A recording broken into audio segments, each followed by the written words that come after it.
Dear viewers, আসসালামু আলাইকুম।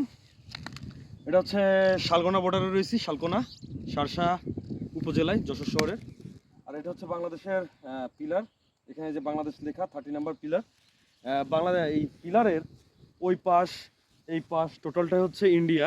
আমি অলরেডি এখন কিন্তু বাংলাদেশেই রয়েছি। সো একটু ফান করি, যে দার্জিলিংয়েও যেটা করছিলাম আমি, যে রাস্তার ওই পাশে গেলে নেপাল, এই পাশে গেলে ইন্ডিয়া ছিল। তা এখন একটু ফান করি ভাই। এই যে এত মাইন্ড ফিট করা, কই এই যে আরে মাইন না ওই কলের ধাপা জমিতে নামেন। ওরে ভাই, ভয় পাইছি রে ভাই, মাইন্ড ফিট করা গেছে। আমি এখন ইন্ডিয়াতে রয়েছি ভাই, আমি বেশি ইটি করব না। সো থাকেন, আমি এখন আবার বাংলাদেশে ঢুকে পড়লাম। আমার ভাই ভয়টাই লাগে একটু। হ্যাঁ, আর ওটা একটু দেখান, যেটা আমি নিয়ে ভয় পাচ্ছিলাম আসলে, এটা দেখান।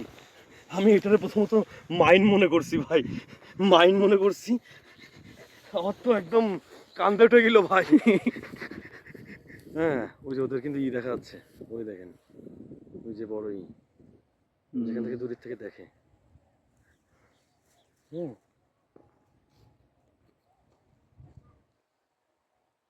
জুম করেন।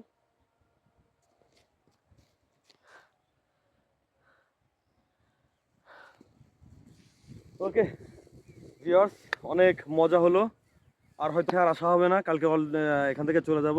এটা আমার নানি শাশুড়ি বাড়ি ছিল, শালকোনা শার্শা। একটা অন্যরকম অনুভূতি পাইছি এখানে, অভিজ্ঞতা পাইছি।